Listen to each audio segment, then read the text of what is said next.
Food and Drug-related agencies will come to order.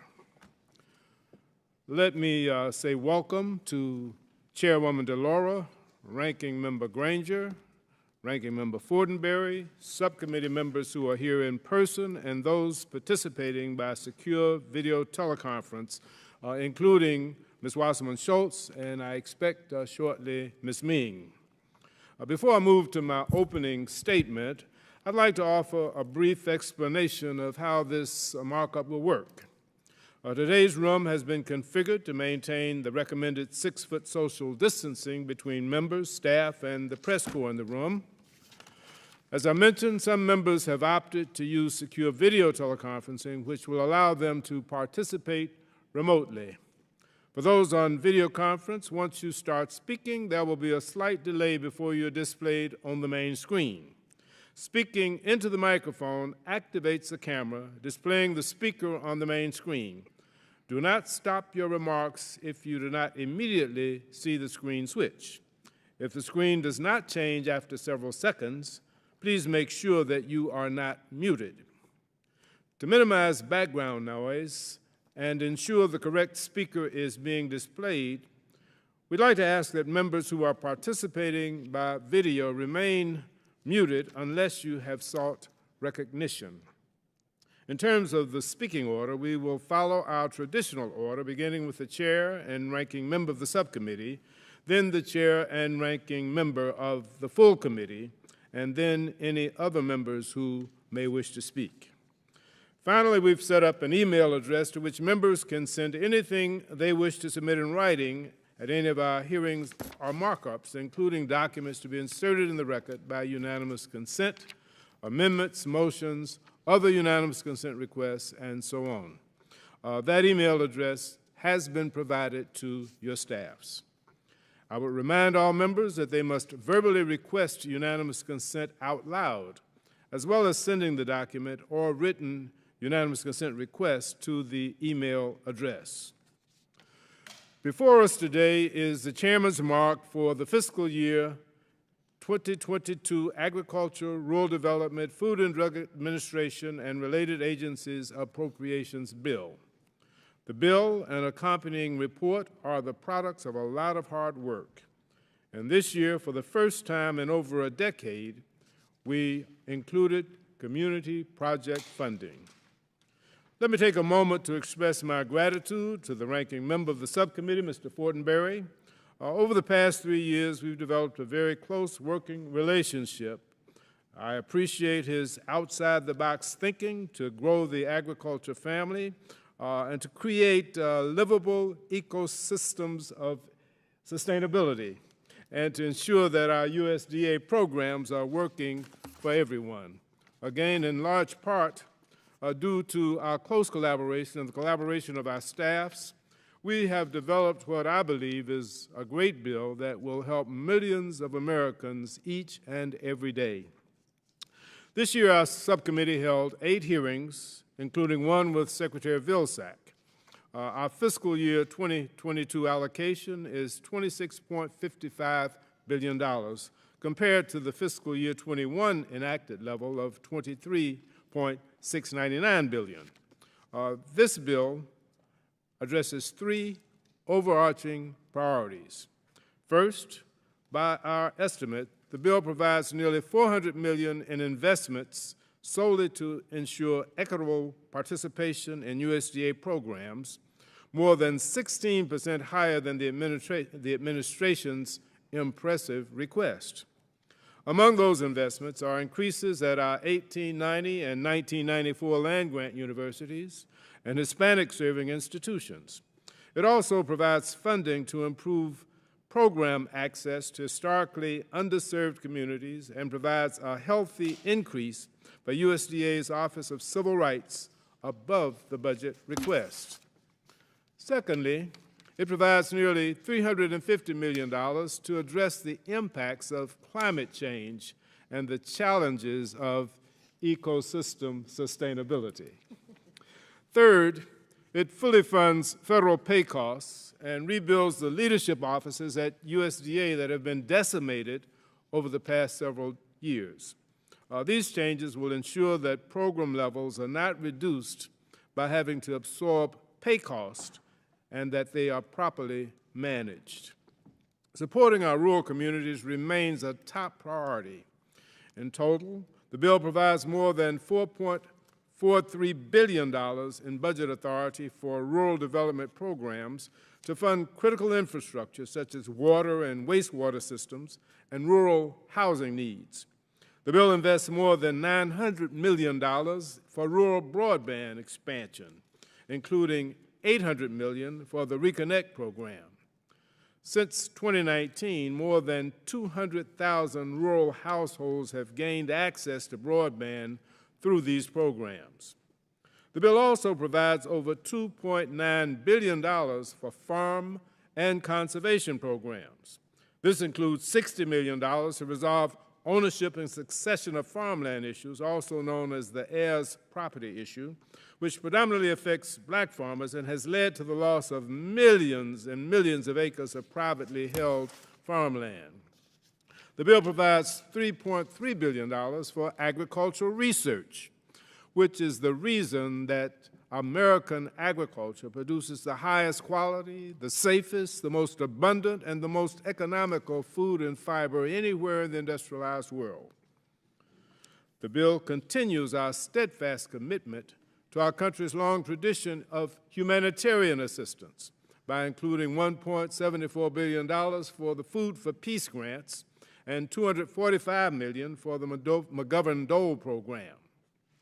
The bill fully funds SNAP, child nutrition, and WIC programs to meet the expected participation in FY 2022.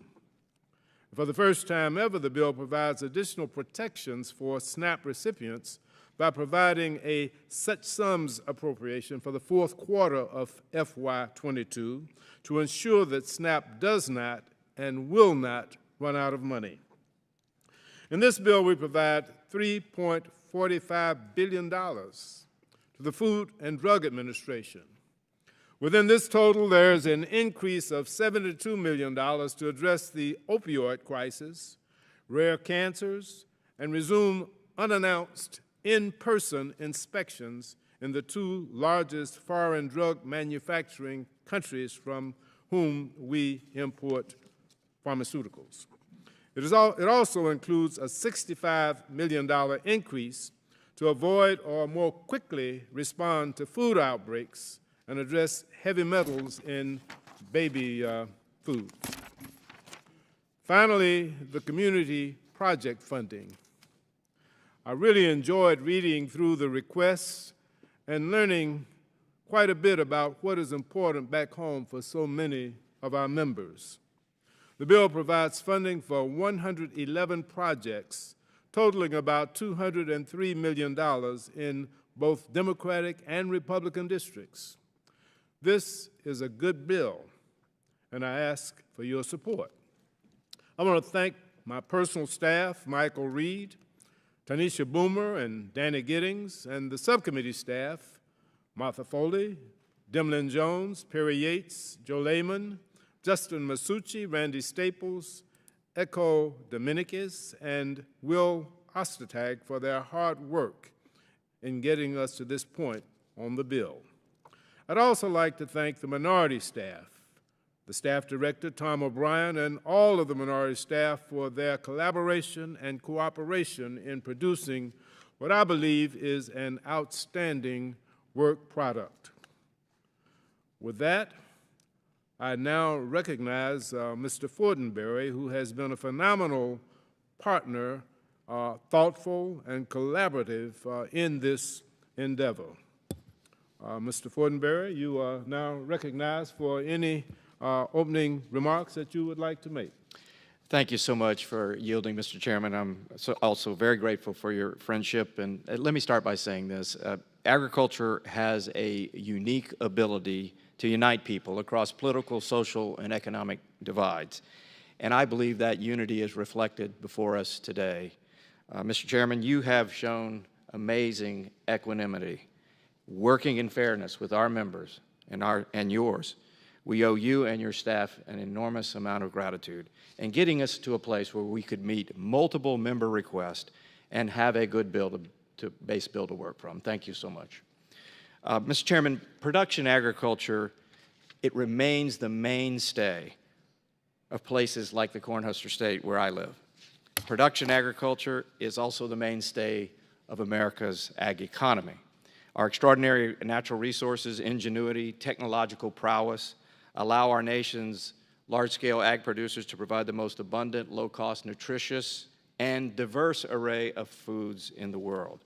In fact, as you mentioned, Mr. Chairman, our farmers and ranchers are so productive that we are empowered to meet our charitable instinct by moving approximately $2 billion overseas to persons who have food insecurity. I think that's very notable. Investments in this bill build upon this amazing productivity. Mr. Chairman, as you know, last year the Ag Secretary Sonny Perdue came to my district to learn how we in Nebraska are pioneering what I call the farm of the future. The goal is to enhance efficiency, regenerative capacity, new forms of small-scale niche agriculture that marry high-tech with high-touch, connecting the farmer to the family, the rural to the urban, and the farm to the table. The farm of the future is nimble and innovative, yet intimate, allowing persons to know and appreciate the origin of their food. I want to thank you, Mr. Chairman, for the increased investment in this bill for these promising concepts, including the management of farm data by farmers themselves. And I would like to invite the entire subcommittee to my district to see this ingenuity firsthand. Mr. Chairman, as we all are aware, in our day, there is an appropriate and growing sensitization to environmental health. Farmers and ranchers have a long history of valuing stewardship, conservation, and sustainability of natural resources. I am grateful for including a number of my requests that emphasize the need to invest in more sustainable and regenerative agriculture through better cover crop practices and control of fertilizer runoff, while also minimizing inputs. These essential practices can be made more effective through new state partnerships with the Agricultural Research Service, one right in Nebraska, to shape farm practices that increase production at lower costs, putting more money in farmers' pockets.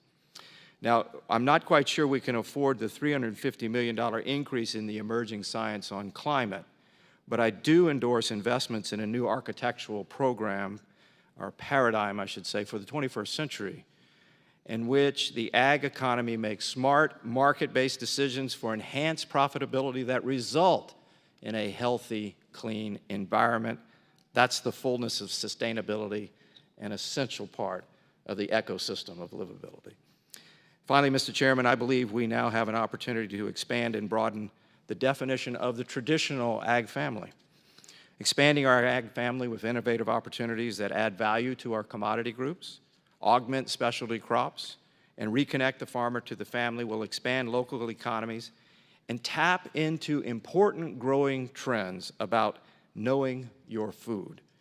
We can also expand and strengthen partnerships and cooperation between minority-serving institutions within our land-grant system. And I want to thank you, Mr. Chairman, for supporting my request at funding a youth ag program called Ag Discovery, which uses the valuable resources of our minority-serving institutions.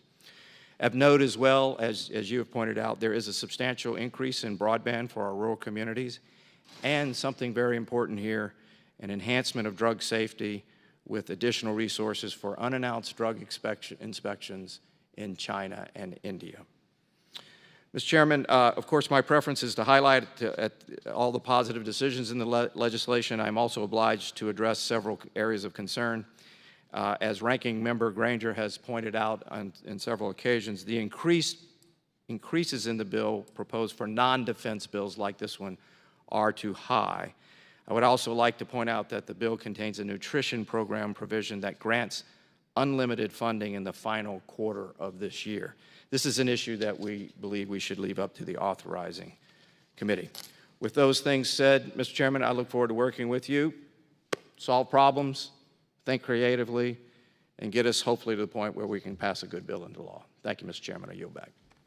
Thank you, Mr. Fortenberry. And at this time, I'm delighted to yield such time as she may utilize to the chair of the full committee, the gentlelady from Connecticut, Mr. Laurel. Thank you very much, Mr. Chairman, and to you and to Ranking Member Fortenberry. I just want to say a thank you for the bipartisan work on this bill, and for both of you, your ongoing commitment to American agriculture and to our rural communities.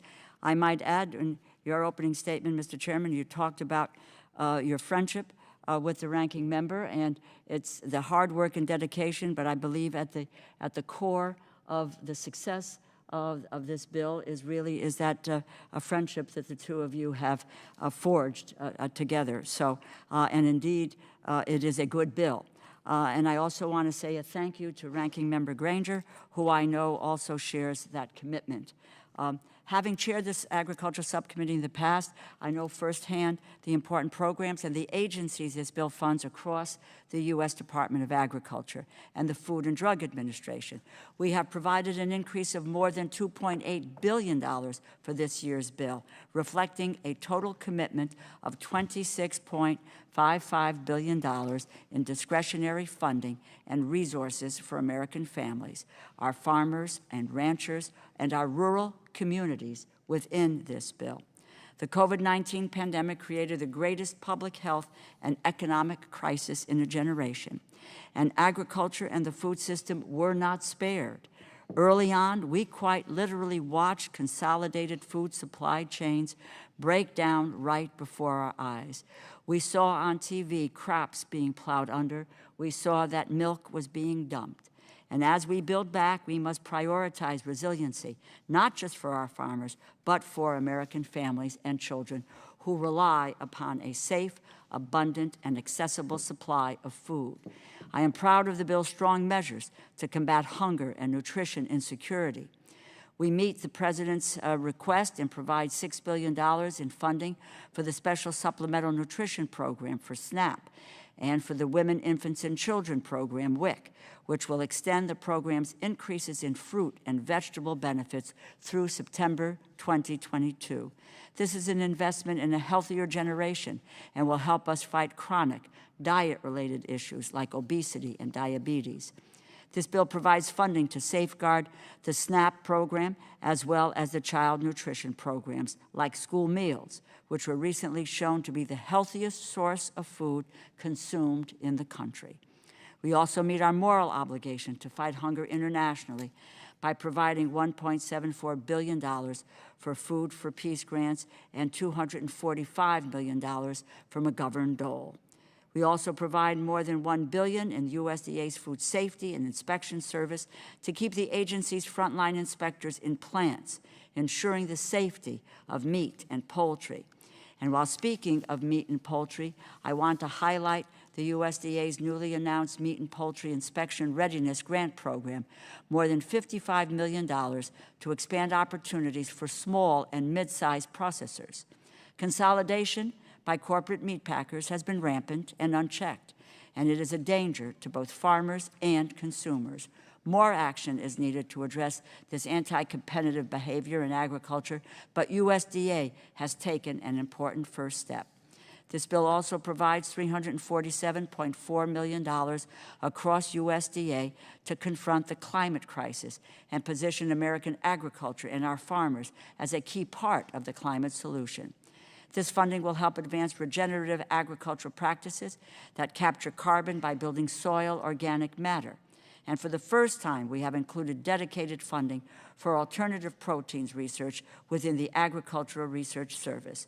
The United States can continue to be a global leader on alternative protein science, and these technologies can play an important role in combating climate change and adding resiliency to our food system. Finally, this bill increases the budget of the Food and Drug Administration by $256 million and prioritizes FDA's important work to maintain food safety. Part of this increase targets the agency's work to prevent and quickly respond to foodborne illness outbreaks, and it also supports a new FDA initiative to reduce heavy metals that have been identified in baby foods. Again, let me say thank you to the chair and to the ranking member, and I urge my colleagues to support this bill. And let me just say a thank you to the staff that makes all of this possible. Thank you very much, and I yield back.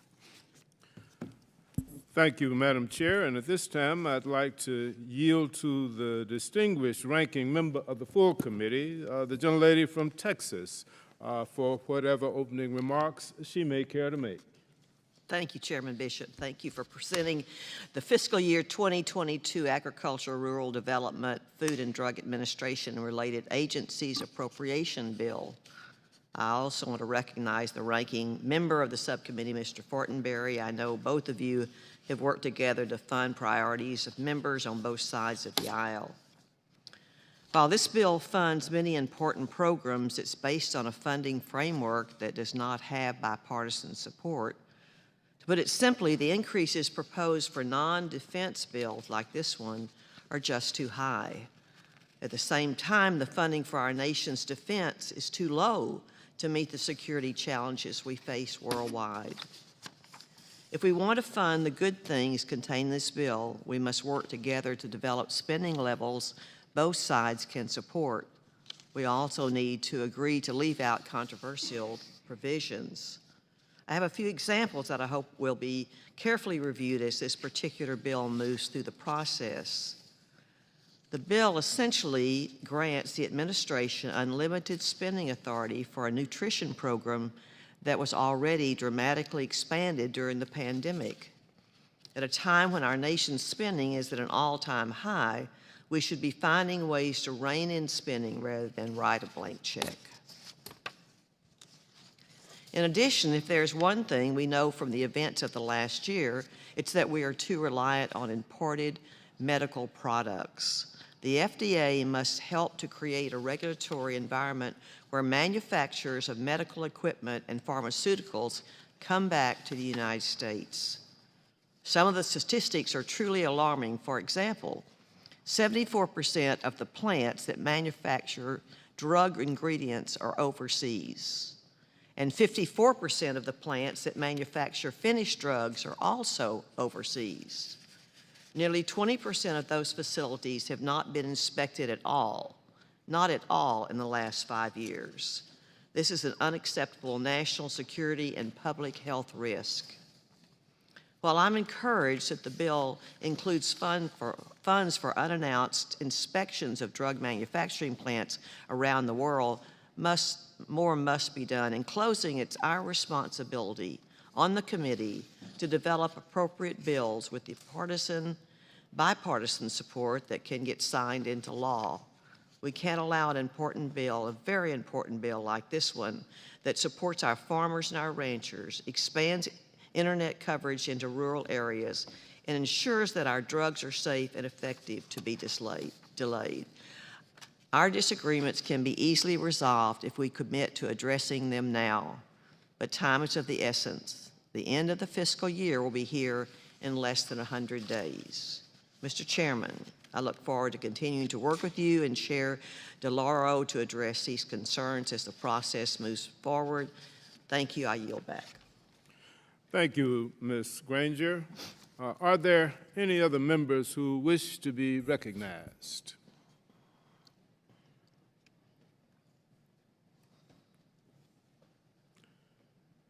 Hearing none.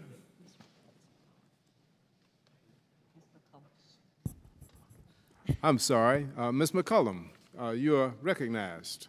Thank you, Mr. Chair. I thought I would save time in full committee and just make a few remarks here in subcommittee. I want to thank you and the ranking member for the work that you did. I also want to state that a strong defense starts out with our military service men and women knowing that their families have access to food and shelter. I'd like to thank you for the work that you're doing in conjunction with what I'm doing in the defense bill to work to make sure that military families are not food insecure. We've all seen the reports in the paper. There's work to be done in my bill, but Mr. Chair, I want to thank you and the ranking member for the work that you've done in this bill to start this discussion from happening. I'd like to thank you for what you did in support of tribal colleges for extension services so that they can work on the first foods of the First Nations, the land that this Capitol was built on. And also the work that you have done to make sure that SNAP and the food nutrition services work together for the tribal nations. And broadband, not only for rural parts of our country, but also for tribal colleges. But foremost, I'd like to thank you for the work that you're supporting, that several committee members are engaged in understanding better and making sure that consumers are protected. Ms. Ming and Mr. Fortenberry and I have sent a letter, but we've also been working with the FDA and the Office of Minority Health to do better outreach on skin lightening products that we know cause skin damage as well as damage to major organs. So we look to working forward with the committee, and I thank you and the staff, and as well as I said, the ranking member for the work on these issues. And with that, I yield back. Thank you, Ms. McCollum. Is there any other member who would like to be recognized at this time? Mr. Pocaine. Thank you, Mr. Chairman. I'd like to thank you and our ranking member Fortenberry and the hardworking subcommittee staff on this excellent bill. I especially want to thank you for including resources for the plant germplasm research facility at UW-Madison. It's a critical step to replacing a World War II era building that critical research is done by the USDA and UW-Madison researchers.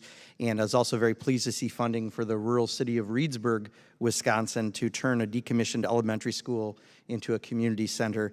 Overall, this bill makes critical changes and investments in broadband, tackling hunger, combating climate change, and of course, helping Wisconsin farmers and farmers across the country. So I just look forward to supporting this bill, and I also want to thank, of course, our chair and our ranking member of the full committee as well for all your hard work. Thank you. Thank you, Mr. Pocaine. Is there any other member who would like to be heard? Hearing none, let me ask if any member has an amendment that they would like to offer.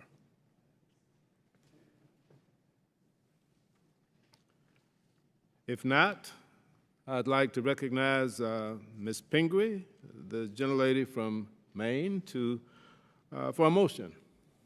Thank you, Mr. Chair. Mr. Chair, I move to report the bill favorably to the full committee. The question is on the motion. All those in favor say aye. Aye. All those opposed, no. In the opinion of the chair, the ayes have it, and the motion is agreed to. I'd like to ask unanimous consent that the staff be permitted to make technical and conforming changes to the measure that was just approved. And as a reminder to members, please leave all copies of the bill and the report in the room. Without objection, the meeting is now adjourned.